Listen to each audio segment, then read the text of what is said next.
Hi, my name is Morris Ramsey, and this is my postmortem on our game, Life Particle. Life Particle actually was a game that we started out to be a stalker kind of a survival horror game that became a player versus environment game, where the player is placed on an island with telekinetic abilities to move objects, throw rocks, things of that nature, in order to pass through certain puzzles and obstacles. The players are to use this ability in order to actually get to certain water points throughout the island in order to drop a virus in that will make this world habitable by human beings. So technically, you're not actually the hero of the game, and sort of say, as you are terraforming this planet. We've used a lot of different kind of platforming game ideas in this, breaking materials, obstacles, things like that. Now, once you get past the first section of the beach, you're going to enter a temple, where the first set of puzzles will be presented to you, and the first water source. You're going to pass through a gate that we created that really does a nice job of locking the player in. The second that you get in there, you are locked in, and you must solve your way through each one. What worked great for us is the simple fact that we made a player versus environment games like Myst. We don't see a lot of games like this where this is the main goal. Usually there's an enemy here or there.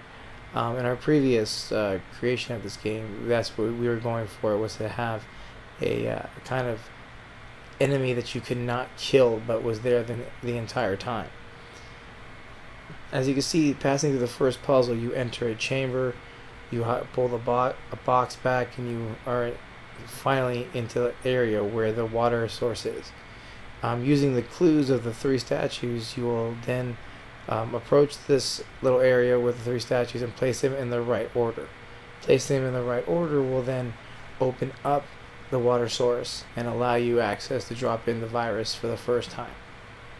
As you can see, that we use a snap function to let the players know that this was the correct process and the correct order of items in order to get through. In this one, this is actually just an obstacle of the environment. Players must ride a box through the river to get to a forest section that has the second water source. We kept our puzzles fairly simple, using pulley systems for elevators and different ideas like that in order to get through. We kept it pretty much more of an obstacle-based game where the puzzles were based mostly on harder areas. So as the game goes through, you'll see tougher puzzles. As for this one, you'll see this is fairly simple. It's just a pulley system to get to the next one. From there, you will enter a treetop city, which came out very nicely to use, so that way it wouldn't take up so much space, and we make things vertically. So platforming became a big aspect of our game. As you can see, we use matinees for different objects to fall, and to make sure the players are having a hard time getting places. We made it a little more action-packed. Keeping it simple with pulling down objects and moving things back and forth with telekinetic ability helps to have the players able to traverse areas and yet feel as if they are in complete control. Once you reach the top of the treetop city, you enter a mountain lake area where the boxes are swirling around a kind of whirlpool, and you are supposed to hop on to one of the boxes or pull them over and float across it to the third water source. Getting you there proves to be quite difficult. It's one of our toughest puzzles. Seemed to work out the best and gave a nice variety of just the same old stuff instead of using elevators. From there, we use a matinee to show the player falling down through the waterfall and actually going into a underground cave. Here we use the function to hold and to shield so that you can get through an obstacle. Here you have a crate or a box that we use to shield from the projectiles that fire across, so that way you can pass through it safely without getting hurt. Once passed through here, the players are starting to master their abilities, as the telekinetic ability for holding and for throwing and lifting objects. You then exit the cave and come to a courtyard area. Now here is where it gets a little difficult. We've evolved the elevator process and made it into more of a seesaw. So when you get to the top of this, it's more of placing the right weight onto the right lever and then pulling you up and then jumping to the next one, putting the next lever, and then once you're up there, you're going to use a swing system in order to get to the next platform.